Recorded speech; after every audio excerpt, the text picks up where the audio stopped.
നല്ല കോയിലായിരുന്നു, നല്ല കപ്പാസിറ്റി ഉള്ളായിരുന്നു. എന്തായിരുന്നു കാരണം? കൂടുതൽ വെള്ളം 50 ppm ആണ് ഓയിലിൽ പരമാവധി വെള്ളം ചേരാവുന്നത്. ഇത് 50 ppm ഒന്നും അല്ല, അത്ര ഓയില് കണ്ട.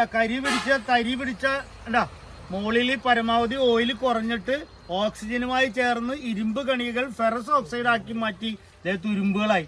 അപ്പൊ ആ തുരുമ്പ് ഇതിനകത്തേക്ക് കയറിയിരുന്നു. ഈ തുരുമ്പ് ഇതിനകത്തേക്ക് കയറിയിരുന്നു കഴിഞ്ഞപ്പം ട്രാൻസ്ഫോമർ ചൂടാവണനുസരിച്ച് ഓയിൽ സർക്കുലേറ്റ് ചെയ്തപ്പോ തുരുമ്പുകൾ ചുഴി പോലെ പ്രവർത്തിച്ചു. ഈ 11 kV തമ്മിൽ വൈൻഡിങ്ങുകൾ തമ്മിൽ ഷോർട്ടായി. സാർ മനസ്സിലായില്ലേ?